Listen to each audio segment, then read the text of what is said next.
On this episode of the John1911 Podcast, James Yeager gets banned from YouTube. The founder of HKparts.net gets 48 months. SIG to sell the Mark 17 pistol to the public, and the crazy Gwinn Rifle repair. Okay, good morning, everybody. This is Marky and Freeze, and this is episode 81 of the John1911 Podcast. How was your night, Freeze? Not too bad. Busy. Yeah, well, you know, yeah. We were tis the season. Oh, yeah, we were just talking, and before we went live, off air, and you know, the quote was thrown out, you know, everyone's got a plan until they get punched in the face, and I'm like, God damn it, we should just be recording this motherfucker. Yeah. So, I'm sitting here drinking coffee. I got 9.5 hours of sleep last night, which is, for me, is like, wow, that is fantastic. Baby in my knee.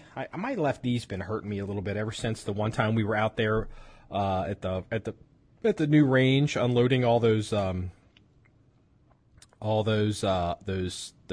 cement stones or whatever the shit we were doing. So yeah. I heard it out there that day, and it started hurting me again. I don't think it's the same thing. I think it's, you know, because I think it's overcompensating and becoming unstable, and you know, I just gotta have to rehab it. So I'm one of those gym rat dorks. So I was trying to work out yesterday, legs. I went to the gym yesterday, and for people that go to the gym, if you ever go to the gym and then look at your workout and go, fuck, today's leg day, I had no idea. Then my knee started hurting, and I was like, shit. Yeah, I can honestly say that has never, ever happened to me. Okay. We got a couple things. I think we talked about this off air, but I guess we'll cover it here real quick. Did we talk about the Gwinn Rifle? Did we talk about that since it was repaired on pod? No, we have not. Okay, so we got this Gwinn, and it's got this folding stock on it, and it's very similar to a what do you call it? Like those ace folder stocks? It uses like tubing. Yeah, the crap stocks. Yeah, the crap stocks. So anyway, we were looking at it. It's loose, and not the hinge, but the tubing into the metal receivers. And so we're looking at it, and it's just like, you know, it's kind of loose, and you know, what are we going to do we can fix this? And we're looking at it, and we're looking at it. It's like, yeah, we can fix this, and we're looking at it, and we're looking at it, and we're like, dude, it's going to take some machining to fix this. Yeah. And we decided there was an 07 that we wanted to start seeing if we liked the dude. So we walked it over to the 07. He doesn't know he's being auditioned or interviewed for more work, but, you know, basically it was like, let's give him this stock, and if he fucks this up, we won't ever do business with him again. Well, he got it done, and he was, of course, you know, like literally we're in there dropping stuff off, and like the guy in front of us has got like a SIG 938 pocket rocket pistol, and something's wrong with it. And you know this guy's just so tired of all these bullshit little guns and these bullshit jobs. And we walk in with this really weird gun, and dude, he was like, man, this is neat. What is this? Oh man, this is the guy that did Bushmaster, and he just was dorking out. So kind of made me happy. You know, look, and we've talked about this. The Gwinn is a crude, rude pile of shit. But it's probably, like I said, I told you a couple days ago, it's probably the most unique and interesting gun that I've held in the last 10 years. I really like that gun. Yeah, it's not the greatest gun. Yeah, it's crude as hell, but it's just so unique, and it is basically the granddaddy of the Bushmaster.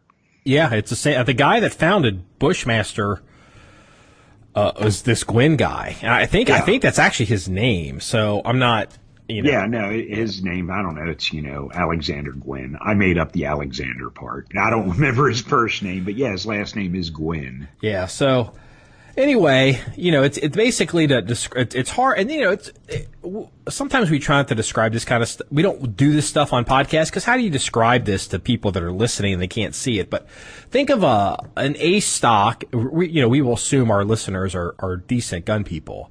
An ace folding stock with the pipe tubing, and it's going in two pieces of tubing are bent back, and they're going into this metal receiver, which is the hinge plate for this thing. And then this Gwinn has roll pins in it. It's the damnedest thing I've ever seen, And we're just what the hell? And so... and it's not drilled through either. Yeah, so. They're not all the way through. So you're like, what the fuck is going on here? So anyway, took it over to the 07, and he basically is like, what the fuck is going on here? And Yeah, same reaction we had. It's like, what? Yeah, he had over, because, the thing is, look, you're paying the dude his hourly rate, and it's kind of like a lawyer. Whether he's actually lawyering or thinking about lawyering, the clock is ticking. He had over 4 hours. He actually stopped billing us at 4 hours, but he probably spent 2 hours just looking at it and thinking about it before he started cutting into it. Long story short, he's like, well, I got to get these goddamn roll pins out of here. So he gets the pins out, and then under the roll pins, he finds blind, hardened, regular pins. It's like, what the hell? He was like, what the fuck? You can tell it's like, this is really like a commentary on like where Bushmaster was versus where they are today. So he ended up getting some pin. He ended up drilling through. He ended up actually drilled all that shit out, drilled another hole, and then put another pin in, and then used you and I were joking about this, and he was like, I used a bedding compound. I.e. JB1. I know. I did not dare ask him because I was like, you didn't use JB1. I didn't want to fucking start that. So he ended up, he's got real pins in it, and they're drilled all the way through. Then he's got another hole for another pin to come from another direction, and he's got it bedding compound with my air quotes. And it's pretty, the dude doesn't know us, and I don't want to offend him, and there were people there, and I didn't want to even just, so anyway, we got that back. So the Gwinn is back, and it's, look, it's not like, and I told the guy, I said, look, it's a reference gun in our library. I said, it's not a primary gun. I don't expect it to hold up to like heavy use, like 3,000 rounds a year, because otherwise you'd end up, I told the guy, I said, oh, by the way, I don't want to come back in here and find that you cut this stock off and put an M4 extension tube on it and a M4 stock. I said, that would not be good. And, again, I don't know the dude, and I had to let me put some boundary conditions on this. Like, don't go off the deep end here. This isn't like, this is a reference gun. It's not a real gun. So get it back as close as you can to original. Think of it like Jay Leno's garage. Just do what you can. Do what you can. So anyway, that's done. And so we dropped off I don't know if we've ever told people about this one either, have we? The Martini Henry? I don't think we've ever talked about the Martini Henry. Because I don't know if I want to go too deep into it because you've already nerded out, but oh dude, the Martini Henry is a fucking wreck. Well, look, we'll address the Martini Henry when it comes back more or less fixed. But basically, in a nutshell, it was a gun purchased. It's a Martini Henry, sporterized, converted to 45-70. Yeah, sporterized is an understatement. Yeah, well, let's just say it was bastardized. When we got it in, we had a guy who initially looked at it, and he actually was thinking that barrel was from a 1903, and hogged out.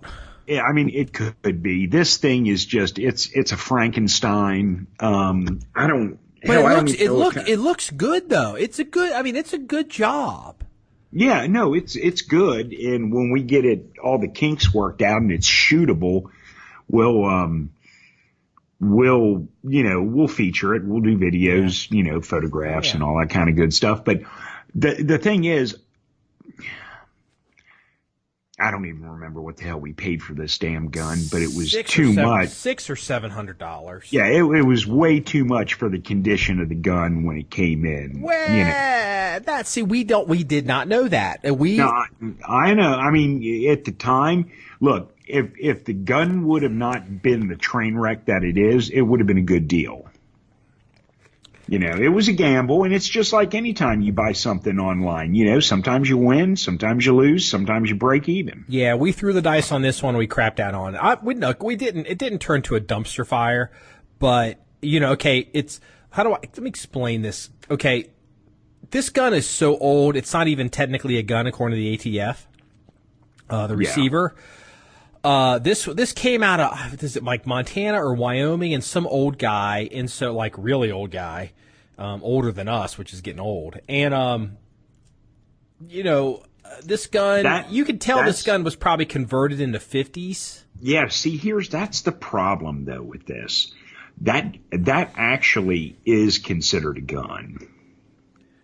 Well, it's not an issue because we treated it as a gun, and he had a shit attack on us.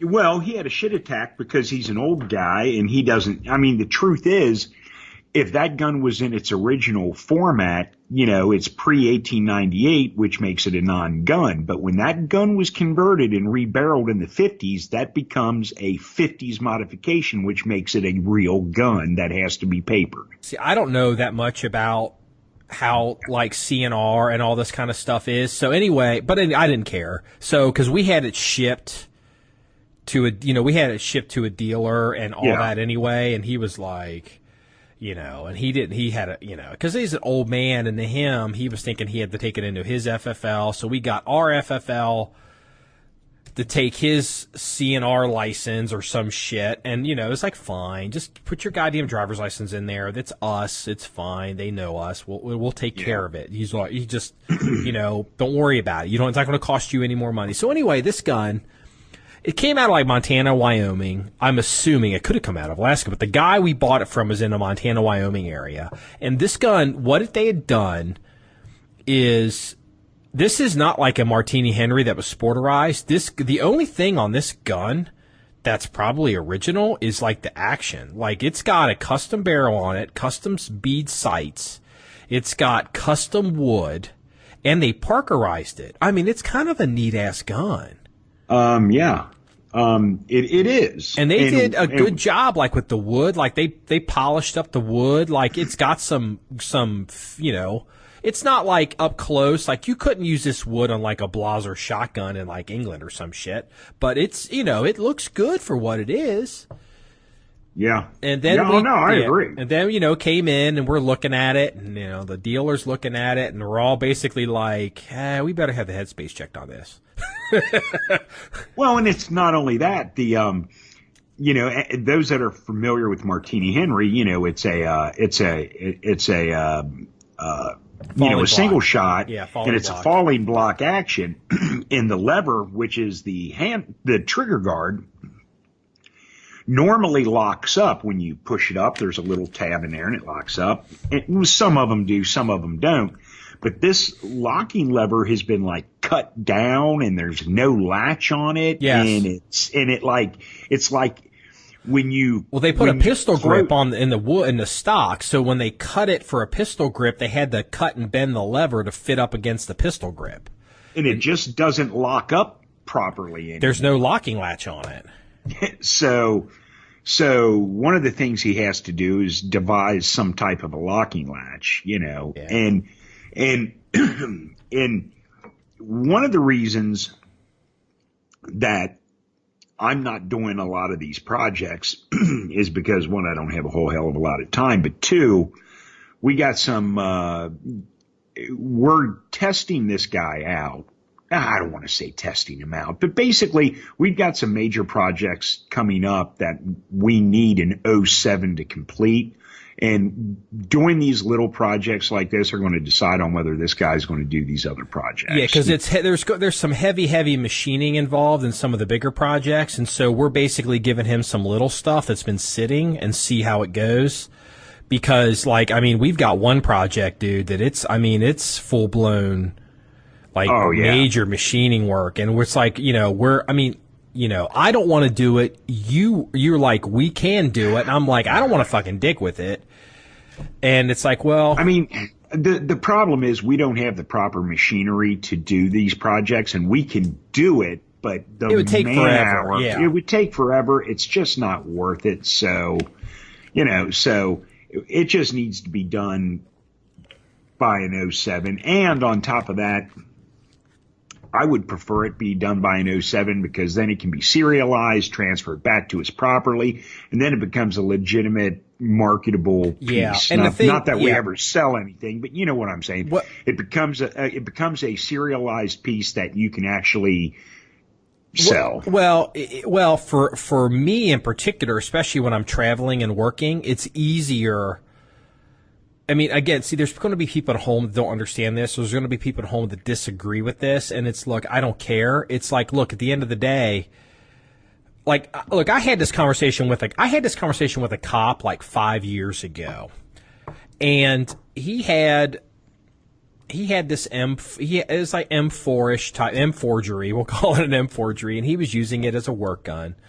And we were traveling together, and this gun was, I don't know if this one was class 3 or he just had NFA shit done to it.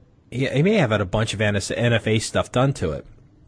We had already crossed, we were in our third state. And I happened to mention him. I said, do you have your itinerary handy for the ATF? And he literally had no idea what the fuck I was talking about. And, and what I'm saying is, for people who don't understand this, technically you have an NFA item and you cross state lines with it, you're supposed to let the ATF know ahead of time, let them know where you're going, where it's going, when you're going, the schedules, and all this kind of stuff. And things can become, look, generally it's never an issue. It's not. But the problem is, especially like in my previous, work schedule, I was traveling so much and in so many bad places that it was not unforeseeable for me to interface with people in a not positive way. And all of a sudden, shit that's, nobody cares. Now everything, if anything, it slows you down. And it was, and it's just kind of like the argument, for example, I'll tell you this one here too. Like, do you want to have an NFA rifle in your truck or not as a truck gun? And you can have an NFA rifle. It doesn't matter. But technically, if you're driving out of state or you live in a tri-state area or in a border area and you're constantly 100 times a day crossing a state line, man, that's just if you jump through the proper hoops, man, that's just a nightmare. Mm-hmm. It is a nightmare. And, the thing is, too, it's never really an issue. But then also, somebody, some jackass, liberal decides that, through chain migration, that some backpack bomber is now going to be living in your neighborhood, and it becomes your problem, and you think you're the hero, and maybe you end up being the hero, and you end up saving all these people, and you end up with an NFA item that you just happen to wrong side of some line on some map that nobody ever cared about. And again, I'm really going into the weeds here, but the point is, you need to, what you get away with because nobody's looking may not always work out in your favor if shit goes sideways. And it's just like, one of my policies is my paperwork's always straight. Always. Because I've had a few bumps with people where it's like, You know, they're not my friends, and they would love to jam me up on something just because they don't like me, or they don't like what I'm doing, or they've just decided they're jackasses. You know, like I remember when like Donald Trump Jr. was 3-year-old and he shit on me and it was terrible. Yeah. I'm just making a joke reference to something you and I were talking about earlier. So yeah. But anyway, we need. To go back to the 07, there's this one gun. We have this project that's coming. Instead of us building this thing and it's like, an in-house gun that it's ours. A ghost gun, as they call it, which I hate that term. I'd never even heard that term until, let's just go ahead, have it, quote, manufactured, serialized properly so it looks normal to somebody. Because I don't want to be standing on the side of the road or somewhere or, something, and someone's looking at a gun, I'm trying to tell them how this exists, and they don't understand. Yeah. Yeah. So, well, it's a decision everybody has to make. If other people make decisions differently, I don't care. I mean, if I was in a different position, I've made different. I'd do it differently too. It'd be cheaper. But, we're kind of a big time goddamn business. We're pretty high profile. We have all kinds of shit going on. And we do cross state lines, and and it's just, look, if we can make life easier, it just makes everything better for us, because we deal with so much bullshit on a daily basis. We don't need to add bullshit to the list. You know what? This is a good segue to talk about something else, and I wasn't sure that I was going to talk about this on pod, but you know what? I'm going to do it. Okay. I had sent you, we had received an email asking for support from the owners of a gun range. Ugh. Do you remember this? Yeah. You don't want to talk about it, do you? No, because I know people that worked for that gun range. All right. Or actually, I should say worked, because they're shut down. Yeah. So, look, as a matter of fact, you and I haven't talked about this. As a matter of fact, it is entirely possible. We don't have to talk about this on pod, but it is entirely possible that you and I don't even agree on this. But I'm just going to say this. I'm going to get off of it. This gun range sent over a letter basically saying, hey, can you step up and support us in our time of need? And I was like, I hadn't heard there was a problem here. So I Googled the issue, and I was like, you people are fucking crazy. Fuck you. Fuck your horse you rode in on. I was like, wow. And, we don't have to talk about it. Well, I'll tell you, the only thing I'll say is this was 2-3 weeks ago. Oh, that recent, huh? I was talking to one of the guys. He's he's an RO up there. Is he a cop too? Because the way they mentioned it, because the way they approached me with it, it was like, all these cops work here. You got to step in and support us. It's like, whatever. No, and I mean, there are cops that work there, but a lot of the local law enforcement, they have. It's a fairly laid out place. They got an indoor range, a couple outdoor ranges, and then they have a private area that like a lot of the law enforcement guys train on and stuff like that. But okay. But what happened is they do, law enforcement guys do crazy training and stuff like that, and one of the problems that helped get them shut down after, all this, bullets leaving the range thing. And apparently the guy who started all this is a big anti-gun guy. He has an adjoining property, and he's the one who pushed to have this done. Anyway, he's the one claiming, that bullets have left the range and impacted, his property. But anyway, someone cell phone recorded. They were doing some crazy ass training where the owner or something was driving a golf cart, and these guys were shooting off the golf cart. I don't know if they were using rifles or pistols or whatever. And one of the guys recorded it on a cell phone and put it on YouTube. And that was one of the things. Well, because they're claiming, no, our bullets stay on the range. And then they're showing this video of these people running around shooting off of a golf cart, and I told the guy, I said, dude, you guys basically just fucked yourselves. I said, because it was stupid. Oh, did you, well, so all of you have heard, all you heard is what a guy that works there told you. Exactly. Let me tell you what's in the news, and I've seen proof of it. The, quote, anti-gunner guy who is, quote, started all of this, because, again, that's where all this shit goes, and it's like, okay, it's just, same story, new range, noise, whatever, not safe, whatever, all this bullshit. And here's the thing, this range is out by an airport. And there's always noise out there anyway. This range has been there probably forever. And so now there's houses around it, and that's all fine. But here's the problem. With the, quote, anti-gunner guy, they showed bullets that they've recovered off his property.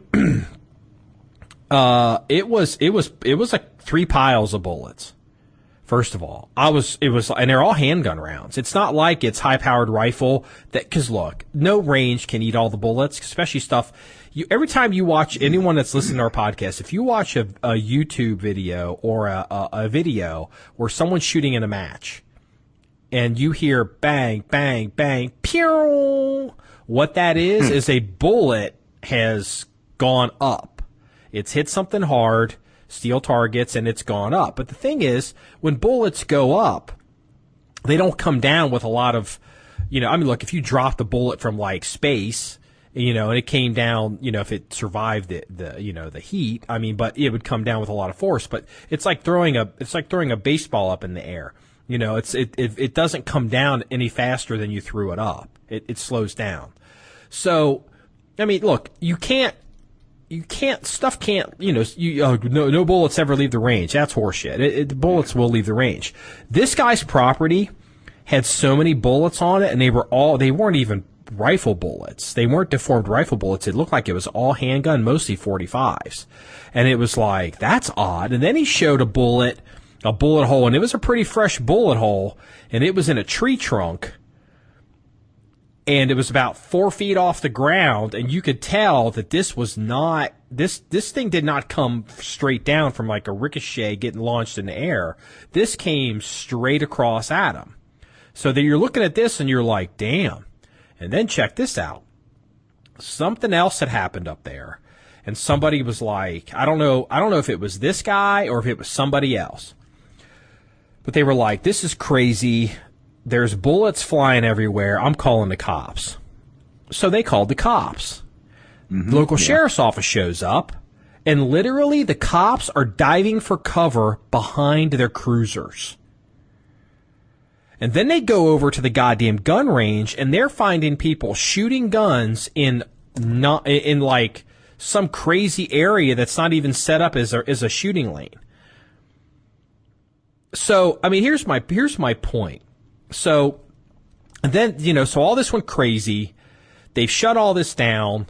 So now I guess the people that own this range have decided to put a bunch of money in, and they've put apparently from the photographs, they put a lot of money in. They put in like cement toppers. So on the outdoor ranges, you can't raise the barrel of your rifle up. They may have raised the berms up. They may have done all this. And, they had all these reports done, and like these people that came in, and this range meets the certification or exceeds the NRA certification. Actually, most people don't know this, but the Department of Energy is the government standard for gun ranges.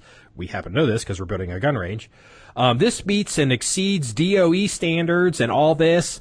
And then, this was, the guy that came in they're saying this is the safest gun range they've ever seen. And so when they went to reapply to have their permit done, to have it given back to them, the local sheriff's office was like, no. And basically, long story short, the sheriff's office is like, we don't trust you. They're like, you're telling us that you're going to have range safety officers and you're going to do whatever. And what I told the owner of this range, and I kind of let this person fucking have it. I was like, you assholes weren't even trying. You people were shooting up the goddamn neighborhood until it finally got to a point that you got shut down. Now that you've been shut down, you want to put all this money in, you want to fix all these problems, and then cry foul that it's anti-gunner shutting you down, when the fact is, the fucking local shit, nobody wants to sign off. Everyone has basically up there decided that you're a bunch of jackasses, and even though you put all this money in and you're telling us this will never, ever, ever happen again, you're not acknowledging that you were jackasses for all these years. And if they sign off on this, they think you're a bunch of jackasses, and somebody gets hurt, they're going to be on the hook for it. They are legitimately afraid of you. Yeah. Yeah. And this person did not like me telling them that. I got a couple responses from them. Well, I didn't send you the responses. You'll have to send them over to me. Let me check them out. But yeah, I mean, yeah, but basically, hearing it from, and again, I'm hearing it from the side of the gun range, so I'm hearing what they want you to hear. Yeah. Yeah. And even with their spin on it, I told the guy, I said, dude, you're fucked. You guys are not going to reopen. Mm-hmm. I said, because you guys were stupid. Mm-hmm. He didn't like me saying that, but, And it's funny because that's independent of what I saw, and I was talking to the owner, and I told them the same thing. I said, I support every gun range I can. I says, I hope you guys can pull this out. I hope you guys reopen. And then I said, I bet you money you're done. Well, and just for the sake of acknowledgement here, this guy does not know me. Yeah, they don't know us. They don't know. Well, but I mean, he doesn't know I'm with John1911.com. Yeah. I mean, he just knows me as my real name. Yeah. So yeah, I mean, but with that being said, dude, yeah, they're done. Not every news story talking about a gun range being shut down is complete anti-gunner bullshit. I saw this and I was like, huh, that's interesting. Cause they approached it like, we have all these cops that work here, and there's like 14 people in part-time jobs. There's former cops. There's a current homicide detective that works here, and we're staples, we're staples of the community. We're pillars of the community, and all this, and they won't, but the local sheriff's office won't sign off on this. And I'm like, what am I looking at here, Google? I was like, what the fuck? Well, and well, I'm not going to get into that, but yeah, we don't need to go. But it's bad. Yeah. Yeah. Well, like I said, when they were talking about the golf cart incident, it was just, I told him, I said, yeah, you guys are done. You guys are done because you're jackasses. It's a hard sell to try to say that you're practicing shooting on the move or like law enforcement training, because there's training that you have to do that isn't quite like, a lot of it would never be kosher on a real range for liability reasons. But yes. Dukes of Hazzard on a fucking golf cart across the middle of a gun range, that's going to be a hard sell to the statewide training authority that does the standards for that kind of training. And you'd be like, oh yeah, the Dukes of Hazzard golf cart drill, yeah, we do that at all of our ranges. And it's just like, and again, I didn't even know that, and that doesn't even sound that bad to me, to be honest with you. As long as the shit doesn't leave the range, and as long as it's cops, and as long as it's controlled, maybe. Okay, well, it's fine. Here's the problem with that. It might have been controlled, and those rounds may not, and that could have been on another part of the range that it's not even near this guy's property. But when this guy shows up with the bucket of bullets saying, hey, bullets are leaving their range and hitting my property, and I got to duck for cover, and my dog was shot in the ass last week, and then all of a sudden someone shows a video of these cowboys riding in golf carts shooting guns, even if they're safe and responsible, it just looks bad. Yeah, you just won the argument. Because look, again, it wasn't like the guy had a handful of bullets. It wasn't like the guy had like, oh yeah, like here's 15 bullets. Dude, I saw at least 100, maybe 200 bullets. It was like, what the fuck? The guy's lived there 3 years. He was like, and he even made a point. I'm sure he's a big anti-gunner, but he said, he made a point in the news. He goes, look, I knew that gun range was here when I moved here. I still bought the house. It's like he's got like a rural-ish type property. Like he's got like horses or whatever. So I mean, he's got a nice little piece of land.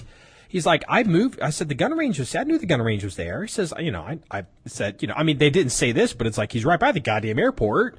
I mean, it's not like the noise is that big of an issue. The bullets, that's a goddamn issue.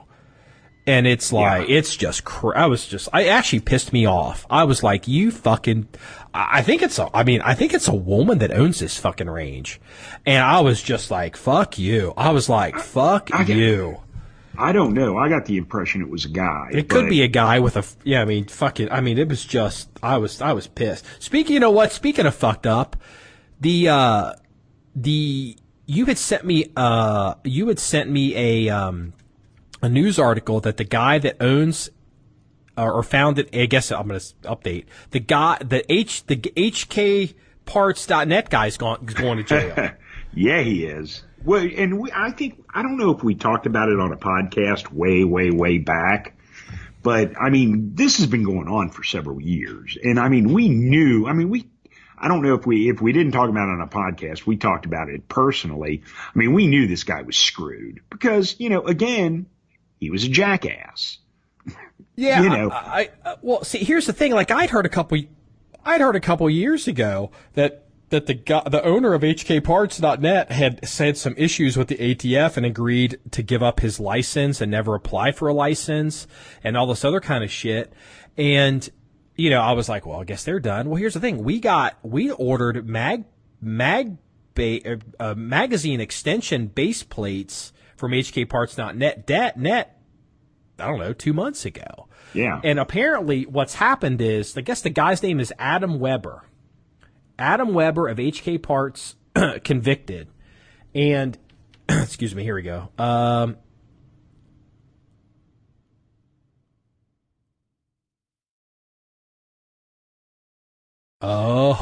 What's this here? Okay.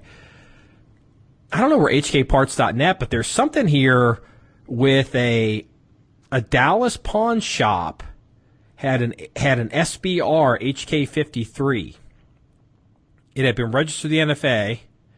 The ATF seized the gun in 2005, tracking down the source of the rifle. The ATF eventually ended up on the doorstep of Adam and Benjamin Weber, who's the HK Parts guys. So look, here's the thing, dude, it's 2017. These people first got in trouble with the ATF in 2005. Yeah. Well, and the thing is, they cut a deal with the ATF. And they broke the deal. It's like, dude, it was like Christmas come early. You're not going to prison, It's like, just stop. And they couldn't. See, I guess he agreed to give up his license, and they negotiated a deal. And then I guess they came in. They found several machine guns and suppressors from the Webers, alleging that they were purchased for resale. They took custody of multiple Fleming HK auto sears, a number of automatic MAC-10s, and the suppressors and magazines. Eventually, in 2007, the DOJ came to a civil settlement with them. That was the settlement. He would be allowed, per the conditions, Adam and Benjamin would be allowed to consign the sears to a third-party FFL, because that's a lot of goddamn money. I mean, each one of those, it's $30,000. Would renounce the rights of all other assets seized. Additionally, they agreed to never apply for or act as an FFL. Or even what's called a, quote, responsible party. So, like, none of this, like, hey, can you sell this for me? It's mine, but can you sell it? I mean, this was a pretty airtight deal, and these fuckers broke it. Yeah, exactly. And I mean, we had this discussion, a while back, probably a couple of years ago. And they cut a deal, which, should have been fine, but they broke the deal. They broke the deal, and in 2014, they were indicted on 8 counts. Dealing in firearms without license, smuggling goods out of the United States, and 6 counts of filing a false tax return. Yeah. Oh. So anyway, dude, what the hell? They were looking at a fortified dedicated gun room and a shipping container, more than 210 HKP7s, along with a dozen PTR 91 receivers, and 22 and a 22 caliber, the 416, the cheap one. So anyway, he got 48 months. Well, it was interesting because I'm like, well, I mean, I'm not a big HK guy. Look, people think that I'm this huge HK guy because of the truck gun and because of the VP9. But what they don't understand is generally, I think HK as a company is retarded. So I'm not a big like HK fanboy. So I don't buy a lot of HK stuff or deal with a lot of HK stuff. But you got the VP9. We're kind of, balls deep into the thing. And I'm like, the only place I know to get stuff for the VP9 regularly is hkparts.net. And I went to the website. I'm like, well, this guy's going to jail. This shit's gone. hkparts.net releases a statement. They basically said that this dude hasn't been a part of the company for like 4 years. And this doesn't affect their operations at all. And they're even saying since he's been out of it, things are running better. And haven't you all noticed it? I mean, I'm condensing that into like 3 sentences. They had like 2 fucking pages. And I was like, okay, well, that's cool. I mean, I hate to sound selfish, but hey, at least hkparts.net is still there for me when I need HK magazines. So the guy got sentenced to 48 months. And here's the thing. I think they were recommending 36 months. Like, I think even the prosecutor was like, we'd like to give the defendant 36 months, Your Honor. And they looked at the deal and they broke the deal and then the indictments and he's like 48 months federal. Like, oh, well, shit. And the beauty about federal is you don't get out early. You're sentenced to 48 months. That's what you're doing. I wouldn't know. I'm just fucking with you. Hey, I had a question. We're going to have to figure this one out. In my previous, where I used to work and everything, and we always look. I mean, it was kind of a Glock, a Glock house, but they always had Beretta 92s around because we had military customers. Yeah, and always had to be able to shoot them, train with them, demo them, and all that kind of stuff. Well, here's the real question. Yeah.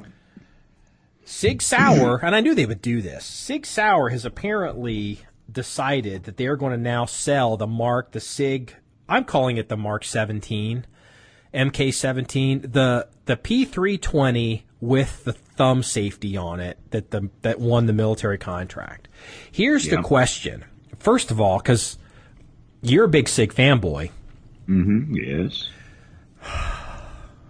Look, I really don't have a need personally or a desire for a 320, but I can easily foresee, especially if I were to ever go back to where I used to work or cross paths or do whatever stuff, it may behoove us to pick up some Mark 17s. I mean, what do you think about that? What do you think? What do you think of the thumb safety 320? Would you run one? I mean, look, that doesn't bother me in the least bit. Being an old 1911 guy, I'm used to thumb safeties, Well, you know what? I've looked at that thumb safety on the Mark 17, and full disclosure, I've never obviously handled one. But I think that thumb safety looks so ergonomic, I think you would have to be blind to not be able to deactivate that safety. If you shoot thumbs high, that safety's coming off, which is kind of what they want. I think it's designed that way on purpose, which makes it a really interesting thumb safety for a CCW gun. Well, in all fairness, I've never actually handled one of the what is it? The MX17 is the compact one, or are they both MX17? I think it's MK. I think it's Mark. I think it's Mark 17 for the full size, and then the compact one might be Mark. I don't know. Might be Mark 18. I don't. And then maybe like the Glock is the Mark 19, the Glock 19, unless you're in the Marine Corps, and then it's the M007. So whatever. Whatever. Yeah. But I've never handled one with the thumb safety, but I've seen images of it, and honestly, I kind of like the thumb safety. It's real 1911-ish. I think it's better than, I mean, again, I haven't touched one, but looking at it, I think it could be better. And it's like, I wouldn't mind having one. Well, here's the thing. I don't want to pay stupid Sig Sauer, like limited edition, whatever prices. No, screw that. I know, because you know what's going to end up happening is if this gun actually succeeds in being deployed across the services and becomes a standard, you know, how many, it's not going to be that within our lifetime, there will be kids all up and down the internet, and the only gun they carry is the Mark 17 because it's good enough for the Marine Corps. It's good enough for me. And so this gun, maybe it might behoove us to get some because we're going to have to deal with them. Yeah. That's all. That's all I'm saying. Yeah, no, I mean, I'm never going to sit there and put the kibosh on the possibility of buying a Sig. All right. Okay. You know. Well, here's the thing: if you are running around in a gun store and you see one in a case, pick it up and play with it. Even if you're not going to, obviously, don't tell them you're not going to buy it, but you know, yeah, do a little finger fiddle with it, and you know, see what you think of it. So, because I'd like to get some feedback on it, and I don't ever go to gun stores unless I'm there on business. So. I just wanted to, you know, share that one with you. So, CMP has announced the requirements for selling of the 1911s through the DCM, like DCM CMP. Mm-hmm, Did you see that? I haven't paid any attention to it. I saw it, but like I said, I didn't look at it. So it's being reported. A lot of people don't understand this, but the CMP up until this year didn't have an FFL. They don't have a, I mean, I don't, well, look, I'm not. The biggest cry I've been hearing, because I'm a CNR license holder, I fool around, I've got, different, internet groups that, I hang in there to see what's going on in the CNR world. And they're all crying because, they won't send them to us. It's got to go from an FFL to an FFL. And they're all crying because they want basically the CMP to just throw it in a freaking box and mail it to their door. That's the biggest. It doesn't matter. I mean, Well, that's the same, because they can't do that. It's a handgun. No, yeah, they can. If I have a 1911 and you're a CNR holder, I put it in a box and I mail it straight to your door. Okay, you know what? Okay. I see what you're saying. You are classifying as a CNR. Okay, because the government is not classifying.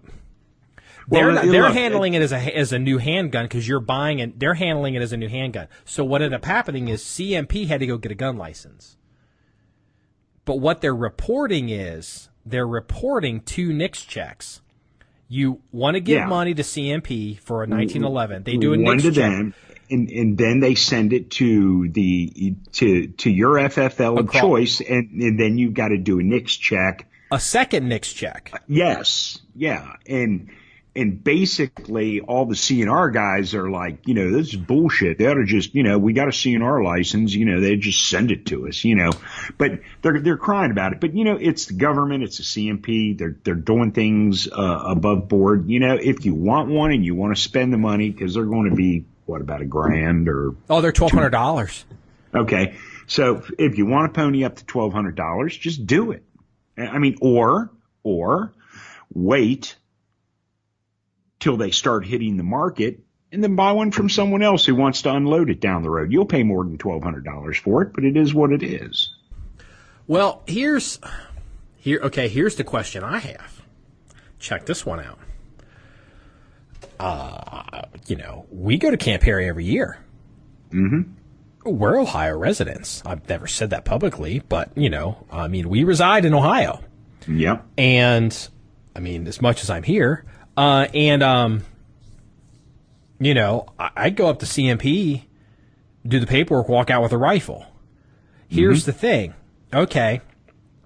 If they have an FFL and I'm an Ohio resident and I go through all the ringamaroo with the CMP club and the shooting a match and all the whatever, they're saying on the internet, the CMP publicly is saying that they will only do 1911s over the internet. They will not do them in person. And here's the thing. So I live in Ohio. They're saying, that's being reported, that I have to go up there, do whatever I'm doing. Either I can or can't do it there. But then go through all the NICS check, pay all the money, do whatever. And then they can't give me the gun. They have to ship it to an FFL in Ohio. Yeah. And then I have to do it twice. And it's like, I actually don't, if they have an FFL, I don't believe that's true. I think the media's got that wrong. I don't know. It's new. We'll see how it hashes out. What percentage do you think the CMP sells guns? Like, look, if you look at the rifles, 1903s, M1 Grands, whatever, all the guns that they sell, whatever that is, what percentage of their sales do you think are people that live in the state of Ohio or live in the state of Alabama, where they have the two stores? Would you think it'd be 30%? Because a lot of goddamn people in Ohio buy guns. There's a reason why AIM and Southern Ohio Gun and some of these other companies are in Ohio, because they buy shit from these places. You know what I mean? Yeah, honestly, I have no clue. But if it's 30%, is it possible that 30% of the people that buy guns from CMP don't want to dick with this? Because you're going to make them do this shit twice, even though they live in the state? And it's even more complicated. Does CMP have one FFL or two FFLs? Do they have an FFL at the Ohio store and a FFL at the Alabama store? I think it's Alabama, right? I've never been there. Actually, good question. Okay, here's the question, and maybe some FFL holders, some 01 FFLs listening to this will have the answer. So I have, Freeze's Gun Store East, and I want to open Freeze's Gun Store West. Do I have to get a separate FFL, or does my one FFL cover both stores? I'm going to say I have to have a separate FFL for that store. And this is my reasoning. Two physical locations. If I have Tom's Liquor Store on Main Street and I want to open Tom's Liquor Store on Vine Street, the Vine Street store has to have its own liquor license. You can't share a liquor license. So that analogy doesn't work because it's a state license, but I have your answer. I know where you're going. Because if you're going to have a license and you're going to have a bound book and you're going to have inventory and the ATF's going to do an inspection, they have to know where the fuck to go. They can't show up for an inspection and be like, oh, I'm 1,000 miles in the wrong place. There's just no way. There has to be two licenses. But I will tell you this. We did buy a gun from a guy, a gun store, an FFL holder, an 01. And I let this guy have it. We bought this gun from this guy, paid for it, and it's supposed to be coming in from this business in this state, and it's got this address on it. And here's his license. The gun ends up coming in from Florida, from a different address, whatever, and so basically none of his shit on his license matches where he's coming from. And we almost killed this deal because none of this shit made any sense. I let the guy have it. And his argument was, I'm a snowbird and I live in Florida in the winter, and so I just take my license with me. And he's an 01? He's an 01. We bought what the hell did we buy? Some pretty rare gun. Yeah, we got into it. Because it was like, well, this gun came in from the wrong place. But here's the thing. He's got one license, so he can't operate two locations at the same time with one license. So according to him, the ATF said it was okay. Well, actually, I think it is okay because if he doesn't have a brick and mortar store, if his license is his, out of his residence, if his winter residence is in Florida and the ATF knows about that, then Yeah, and the license wasn't operating in two different places at the same time. But is he it's like, but okay, this guy has a lot of guns. I mean, he had a lot of guns, like high dollar, hard to get stuff. It's like, is he schlepping this stuff?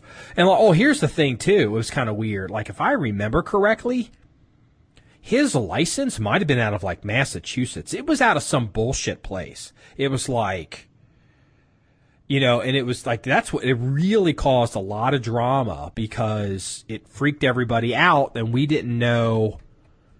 I mean, maybe he's got, it's a situation where his license isn't, they revoked his license, but he's fled the state and he's got paperwork that hasn't expired yet. You know what I mean? Because they give you a license, it's got a date on it in the future. Yeah. And it was just like there were all kinds of major problems here. And like, it wasn't like he was like, oh yeah, his home license was Kentucky, where he gets an F- from the Brady. I mean, it was from some bullshit place. And it was just like, dude, we want to deal with this fucker. And the thing is, the guy didn't tell us. He was lying to us the entire time. Yeah. And we got pissed. He got pissed off at us. See conversation about why our shit has to all match up because we do a lot of stuff and we get checked. So, I mean, it's but back to the CMP, it's like, I mean, I know a lot of people, if I can't go to the CMP, look, ship the gun to my local gun store, fine, I'll do the transfer. But don't make me do this shit twice when I live in the same state. That's going to be a problem.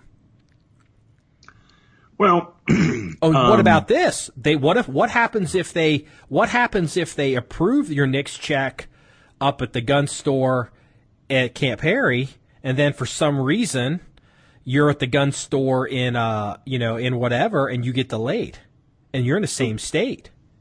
Well, on the same gun. Yeah, but here's my question: if I go in to a gun store and fill out a 4473 and they do NICS check and I pass, isn't that NICS check good for like 30 days or something like that? On that gun, I think I don't because I've never passed a NICS check and not taken my shit home. But I think you're right. I think you're right. What I'm saying is, if I go in and buy, a Glock, and fill out the 4473, they do a NICS check and I pass, and then the next day I go in and buy, a SIG. Do they have to do another NICS check? Isn't that NICS check good for like 30 days? I'll tell you, look, I don't know what the law is and I don't know what the regulations are, but I'll tell you what the reality is.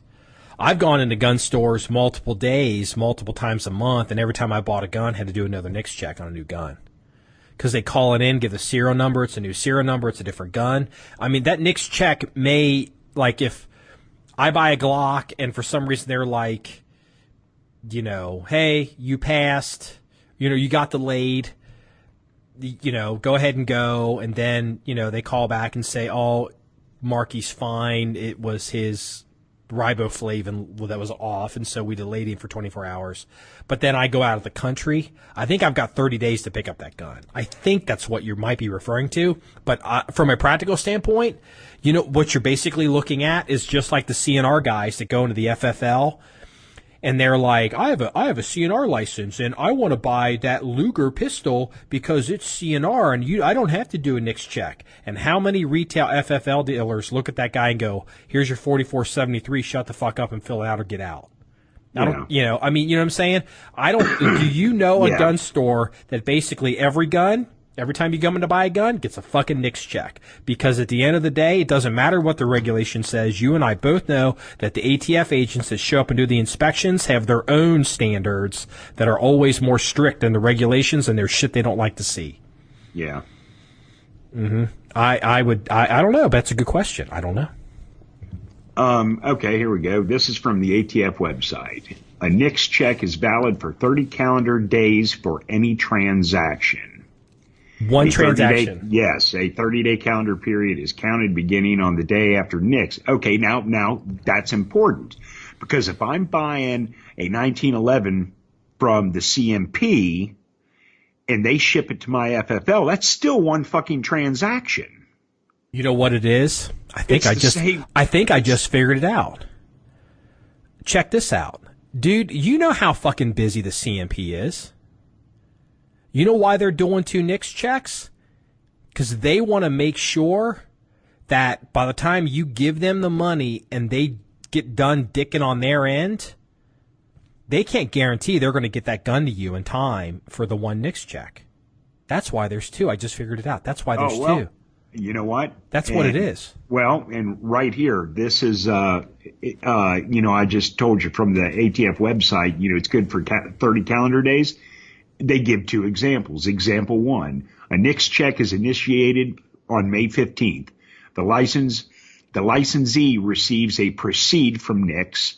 The transferee does not return to pick up the firearm until June 22nd of the same year. The licensee must conduct another NICS check before transferring the firearm to the transferee. So basically, it is good for 30 days, but what that means is the transaction has to be done within 30 days. If it exceeds that 30 days, then another NICS check has to be performed when the person picks up their firearm. And you know what? Now because I know bureaucracies, and you know what? You figured it out, dude. This is like breaking news. We now know why there's 2 NICS checks in this CMP 1911 program, because there's no way CMP You're going to get it in 30 days. They're going to get it out. They don't want to be under a timeline.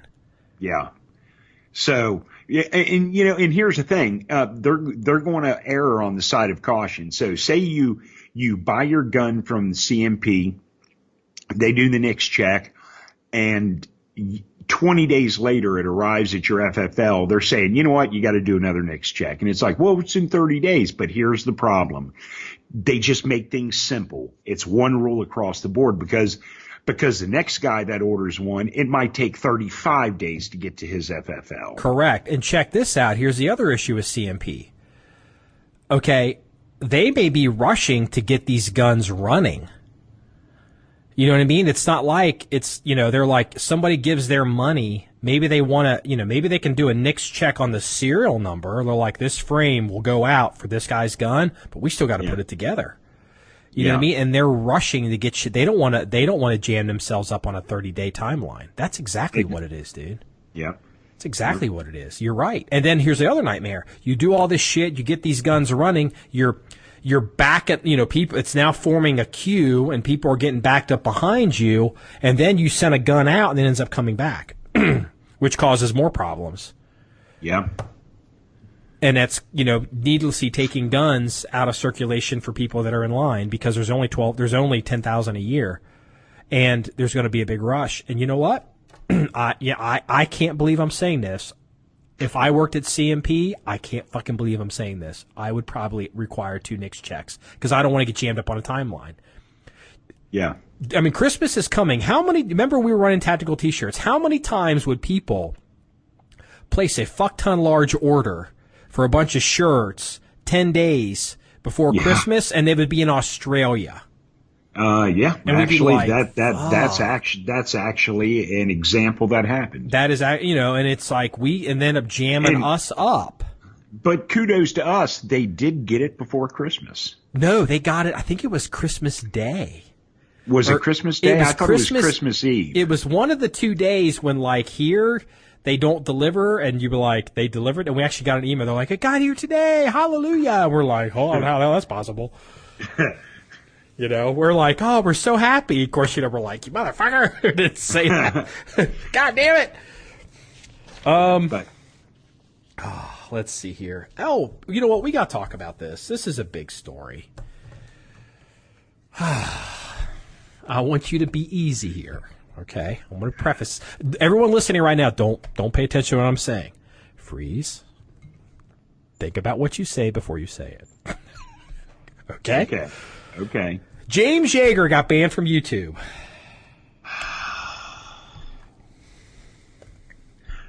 Okay. First off, let me start by saying I think that sucks. I think it blows. It does suck. Regardless of my personal feelings for Yeager, I think he's getting a raw deal. I think it blows. And I personally don't like it. I think it's bad for the entire industry. But on the other hand, it's YouTube, so he's screwed. But with that being said, James Yeager is banned from YouTube because of James Yeager. He's been warned. He's been smacked on the wrist, and he continues to be a douche, and that's why he's banned. And I'm being polite and nice about this, but that's the truth. And all the James Yeager fans out there, and I don't care if you like James Yeager, I personally don't, you personally do, and that's fine. I do like James Yeager. I mean, yeah. I mean, you hung out with him, and no, I've never met James Yeager. That's not true. I thought you did some stuff with. Okay, no, he's one of the few people. Like a company I used to work for, we've trained some of their people, and there's been a lot of there's been some previous butt buddying, but no, I personally have never met James Yeager. Okay, but I thought you did one of his classes once. No. Yeah. No. Okay. Well, you might be thinking of Larry Vickers. Yeah, maybe I'm thinking of Larry. Yeah, Larry. But anyway, regardless of whether you like him or don't like him, look, the simple truth of the matter is when you're dealing with a company like YouTube who does not like our industry at all, you can't sit there and be holier than thou. I mean, when they sit there and say, you know what, we're going to suspend you for 30 days because you've been a bad boy, we don't like you doing that. You can't sit there and go, screw you, I'm James Yeager, I can do whatever the hell I want, Well, look, here's the thing. If you go to his website or wherever, he has the same rules YouTube does. Hey, if you piss me off, I will freaking ban you. And it's in writing. He makes no qualms about it. You argue with me and I don't like your argument. You piss me off, I will ban you. It's there. As a matter of fact, I think I got a screenshot of it somewhere. Okay? So he's got the same freaking rule that YouTube has. And you know what? He did the same thing all the people that he's banned from his website did, and YouTube did the same thing to him. I mean, I think it sucks. I don't like it. But I don't feel sorry for James Yeager, because he did it to himself.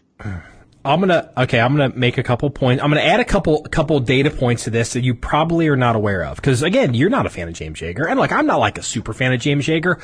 Look, my I can't believe I'm going to say it like this. My opinion on James Yeager is kind of like Obama's opinion on gay marriage. I've kind of grown on the subject. James Yeager has grown on me. James Yeager has matured a lot. He's gotten older. He's gotten more experienced. He doesn't, but on the core of it, a lot of stuff James Yeager says isn't actually wrong. Even when he was kind of a rant, he could go into a rant. But with that being said, yes. Apparently, the quote, the video that got him, because I guess YouTube has a 3-strike policy, and I'm sure we will find that out soon ourselves. YouTube has a 3-strike policy, and I guess the 3rd strike video was just him and another one of his instructors that I think is a decent dude. They were just talking. I don't think it was rant, rage, rant. I don't think he does those kinds of videos anymore. But it was he got banned. I think it was because some bot automatically just flagged something, and it was a 3rd strike, and he got shut down. So here's another thing. Because you're a big fan of this guy. Mac, Military Arms Channel? Mm-hmm, yeah.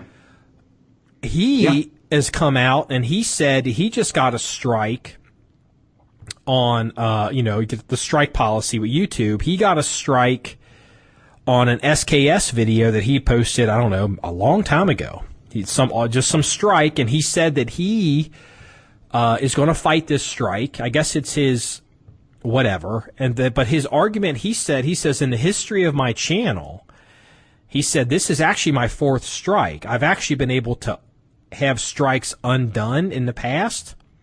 Yeah. But basically what he's saying is this SKS video, it's just him shooting an SKS. It's not rant and rage and whatever. The fact is, Mac's probably going to end up going next. And, he's going to disappear. I think James Yeager, I don't know if they're going to let him come back or not. And if Mac's going to end up going away. But you know what? I mean, James Yeager going away, and if Mac goes away, it might actually be a good thing. I mean, I hate to say it like this, but it might be a good thing for like Full 30. Because I would like some of these alternative places to kind of do better. Yeah, I totally agree with you. We briefly talked about this a while back. Look, Yeager's not coming back to YouTube. I mean, he could, but I don't see it happening. And I do agree that Mac's probably next. And the thing is, even though I'm not a big fan of Full 30, because it's not that I dislike Full 30. I think it's a great concept. It just doesn't have any traction. And a lot of people that use Full 30 say it doesn't run well. Is that true? Yeah, that's pretty true. It really is. And the thing is, every video on Full 30 you can see on YouTube. So I just watch it on YouTube. But that's the shame about Full 30. We need more places like Full 30. I mean, I like the concept of Full 30. It just doesn't work well. Yeah, what I don't understand about Full 30 from a technological standpoint is, I don't know this for a fact, but I've looked at it, at least not recently, but in the past, and we use Vimeo as the backbone video hosting for our website because, again, we're kind of late to the video game, so we jumped in, kind of looked around and learned lessons from other people, and I decided a long time ago I wasn't going to embed all these YouTube videos on our website and then have YouTube come in 3 years later and disconnect everything, and then I literally am, it fucking destroys our website. Then you're and I have to go rebuild all this shit. Yeah, you're committing suicide. You're hanging yourself in the armory because you just created 2 years. It'll take you 2 years to re-embed all this bullshit. Yeah, and also upload it somewhere. You have to upload it, you have to retag it, you have to do all the description. So I was like, well, I know YouTube is where all the cool kids are at, but I don't trust YouTube. So I did Vimeo, and we pay big ass money for Vimeo, relatively speaking. It's about the price of a Glock a year, retail. And Vimeo is so awesome because it runs so well. I mean, like, even the uploads, like, if you're a person that does videos, YouTube, the time it takes me to upload a video to Vimeo versus it takes me to upload a video to YouTube, it's literally probably 20% of the time. It's super fast, and the quality's higher, and it's all this and all that. And I'm saying all that to say this: I'm pretty certain that Full 30's backbone is actually Vimeo. And I don't understand why it runs like piss, because Vimeo runs fantastic on my goddamn fucking website. Maybe they're just pushing too much. Yeah, because they're trying to do this like fake front end to make you think that it's not, it's not Vimeo. Maybe it's not Vimeo, but it looks like it to me. And so, but I don't know. Well, the other rumor is, apparently, I heard this yesterday, James Yeager, I could be mistaken, I may have misheard this, but apparently James Yeager is now looking to start his own video service. I think that's what I heard. So he's going to try to basically do what Mac did with Full 30, but it's going to be, it's going to be Yeager's Jack Fest. Well, it depends. I mean, hey, look, full disclosure, dude, you and I talked about this. We've talked about it because we've thought, we have such a big backbone as far as how we handle videos. We could very easily host other people could move their YouTube channel to us, and we could run it, and it would be fucking great. And, I just don't know at this time I don't want to spend time. Like we'll have guys drop. That was a bullet. you know, like we have guys email us and they're like, hey, I want to write for John1911, or I want to do this, or I want to do that. Which is cool, and I understand that, but it's like, you know, or maybe, you know, just like making videos. Look, this is about you and I shooting guns and having fun. That's why we did John1911. I don't want to spend time having to babysit and admin other people's bullshit. You know what I mean? Because that means that's time you and I are not spending shooting guns and put the bullets down. Spending, you know, doing the shit that we want to do. And it's like, I don't know if I want to, you know, I don't want to be a publisher to somebody else. And so it was like, I don't know. Let me think about it. So I don't know. It's just interesting. But with that being said, it may become more of a reality as more of these YouTube gun guys start going down. It's true. I don't know. I mean, you know, I would like to see Vimeo be more popular. I hope Yeager does open up his own, you know, version of Full 30. You know, I mean, I do. Because I think it's good for the industry. I don't disagree. Basically, when you start looking at, like, you know, Facebook and YouTube and Google and all the anti-Second Amendment, all the anti-gun rhetoric and bullshit, there needs to be other. I mean, look, they're the biggest. It's hard to compete with them, but, you know, if enough traction gets, you know, if there's enough, look, the gun guys leaving YouTube's not going to shut YouTube down, because YouTube doesn't give two shits about gun guys. And when you look at it, it's a very small slice of the YouTube pie. But if there are viable channels that work that all the gun guys can go to, it's like, okay, I'm going to go to YouTube to watch whatever.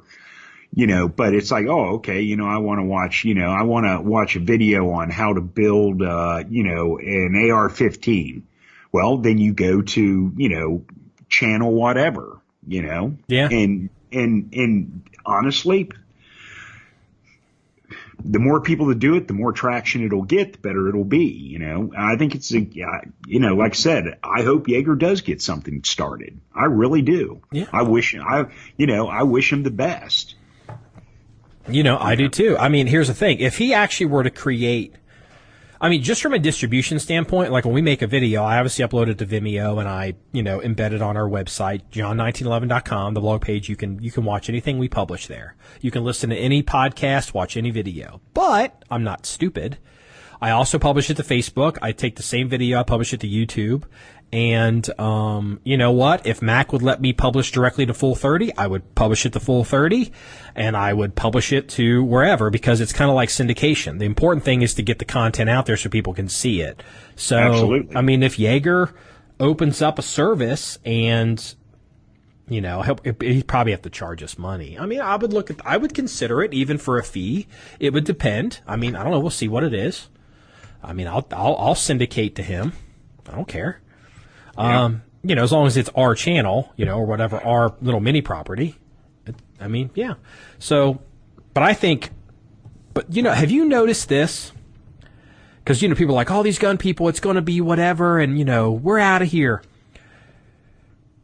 Have you noticed that some of the bigger gun, because you kind of convinced me to do, people that don't know this, our regulars, the fact that we do podcasts, it's because it was your idea. The fact that we make videos, it's because it's your idea. Freeze gets all the credit for, because I'm like, I don't want to fucking do that, or I don't want to do that, or I don't want to do this. So it's all because of you. And so you know more about how, like, a lot of these personalities and how these things run. But I've been paying more attention to videos lately because we do videos now on YouTube. And have you noticed that Nuttin' Fancy, who's the kid from Demolition? He's got all these different channels. Matt. Demolition Ranch guy. Yeah.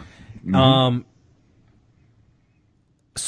But Nuttin' Fancy and Matt's got multiple channels. You know what? I think Nuttin' Fancy's got 2 or 3 channels too, probably. Yeah, actually he does. Have you noticed that those channels, as an example, have been doing more things like watches and cars and knives and not gun stuff? Yes, I have. It's because what they're trying to do is they're trying to hack YouTube to still make money and diversify from guns. Yeah. And it's like, that's the thing. I mean, the gun stuff could go away from YouTube. And let's be straight up here. You think shutting down James Yeager hurts him? Not really. I mean, people that want James Yeager, they'll find him. Dude, the Nothing Fancy guy, YouTube shuts down Nothing Fancy, he's fucking dead fucking meat. Yeah. Well, actually, I could be wrong on this. I probably am. But can't you watch, and I don't know because I don't really follow Yeager, can't you go to his website and watch his videos? Doesn't he host his videos off of his website? I don't know if James Yeager has a website. I mean, I'm not that much of a fan. I know he's got a forum page. Yeah, he does. He did. I mean, the thing is, James Yeager goes kind of what's in style. And so I think when forums were big, he started his own forum. And then he's got his YouTube and, I don't know. What's his company? Tactical Response? His training facility is Tactical Response. Yeah, but doesn't I know he's got a tacticalresponse.com website. I mean, that's how you sign up for his classes and stuff. So is that where he hosts his forum? I think his forum is okay. He has a website called Tactical Response. Okay, and on his website, he's got his basic info, instructor bios, his training schedule, class, and locations. And then there's a forum tab. Okay. Contact and gear. You know what? He does he does not have a video section. He's not publishing videos on his website. Oh, okay. Well, that's stupid, but... Well, let's quick library. What's library? Nope. I see no. But what's his forum called? Let's go to. Okay, his forum is called Get Off the X, and it looks like it's got a paywall, or it's got a firewall, and it's got a wall in front of it, so you can't see. Not registered, join, already a member. I don't know if you can get in to Get Off the X without actually logging. Let me just do a Get Off the X. Yeah, it doesn't look like. I don't know. It doesn't. I don't see any videos. He'll probably have to start up a video service.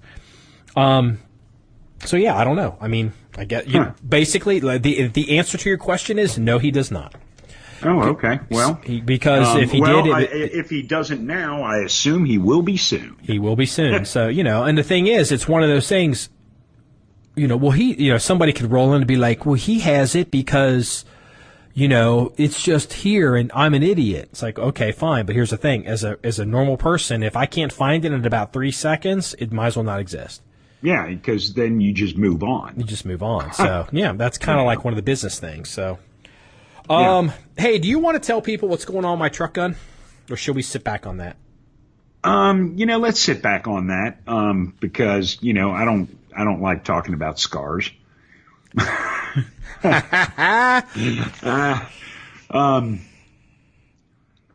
No, I didn't we talk about it in the last podcast? Didn't we briefly mention it? We're going long anyway, so we probably got to wrap this one up. We're 90 minutes into this, so yeah. All right, but so yeah, James Yeager's off of YouTube's. Yeah, and that just blows. It really does. The whole thing sucks. But I don't have any.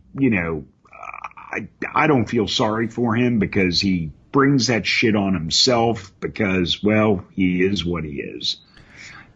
So I mean, the truth is, dude, one day we'll be off YouTube as well. And you know what? I'll just start up another channel and we'll just keep uploading to it and whatever. But the difference is where right now no one's watching James Yeager videos.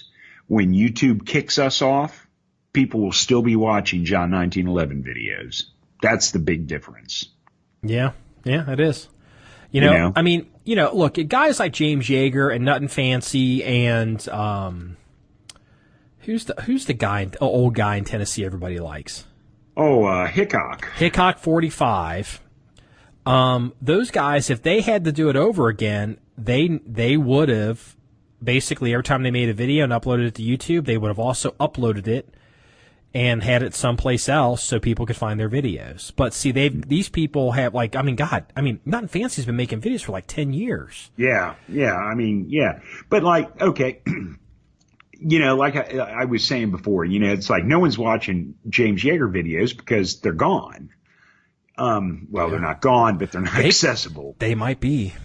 But if you go to Google and type in John1911 video, the first thing that pops up is John1911 TV, and that's our website. And the second thing that pops up is John1911.com, and the third is John1911.com. And, it's all John1911.com. So, as a matter of fact, I think if you scroll all the way to the very bottom, 1, 2, 3, 4, 5, 6, 7, Holy 8, shit, 9, you're 10, right. We got the whole front page of Google. The very last item is YouTube. Wow, it is. So where James Yeager's sitting there pounding his pud going, fuck, no one's watching my videos, we get kicked off of YouTube. It's no big fucking deal. The whole first fucking page of Google is John1911.com. Wow, that's interesting. As a matter of fact, Vimeo actually shows up. Our hosting account on Vimeo actually comes up higher than the YouTube. I mean, literally, like it's everything. It's all shit that I've put in. Yeah, that's interesting. YouTube is last. I mean, it's okay. That's good. So we're if you want to find us, we're findable. Yeah, we're very findable. All right, that's some good news for once. So if we get suspended for a week or 30 days or indefinitely off of YouTube, big deal. Big deal. Honestly, just download the Vimeo app and just watch. Here's the thing. Vimeo can never kick us off. You can never say never, but just the way Vimeo works and the relationship, the understanding with businesses. I mean, there's people that host shit on Vimeo that is like, there's just no way. I mean, there's shit on Vimeo. It's like, but it's behind paywalls. They host like porn and stuff. There's a big ass difference between paying for a service and getting a free service. Yeah. And, honestly, when they're when YouTube says, oh yeah, you can post your videos for free, dude, there is nothing free, because basically when you click I agree to that user's agreement, you basically agree that that YouTube can do anything they want. Yeah. And we chose not to go that route. That's why we host our own video, and that's why we pay for Vimeo. And because now, YouTube can kick us off. It's just another syndication channel for us. It doesn't really matter. I mean, it just doesn't. I mean, we're not as big as any of these guys, but we're not as vulnerable either. And as more time progresses, we're building a multi-channel, environment. So one little channel doesn't matter. Well, yeah, you get a guy like Nuttin' Fancy who's been doing YouTube videos for 10 years on multiple channels. He's probably, I don't know how many videos he's got. It's got to be thousands. If all his shit gets nuked, dude, he's screwed. Well, and here's, look, we're probably boring some people, but just think about this for Nuttin' Fancy, okay? Like, not only do you have to have copies of your videos, you have to have them somewhere, but you also have to have all the descriptions and the titles and all of the, all the stuff. And here's the thing. Forget how many hours it would take to upload all these videos. Just imagine how long it would take to just fill out all that shit. Yeah. Assuming you have it. And here's the thing. If you don't have it, you have to go back to a video that you made 8 years ago with no notes on it. You probably have to watch the video, which is more time, and try to remember what the hell was the deal with this video. Shit, even if you might not even remember making the video. Yeah, And we said we were going to talk about goddamn Thailand. Okay. All right. All right, we're going to go ahead and wrap this one up. This wraps up episode 81 of the John1911 Podcast. If you want to hear more about what we're doing and truck guns and projects and Martini Henrys, and, you know, if you can't find us on YouTube, go to our blog page, john1911.com. Special promotional consideration to Mitch, our sound engineer at A&M Promotions. And remember, it's all about shooting guns and having fun. Everybody, have a good day. See you later.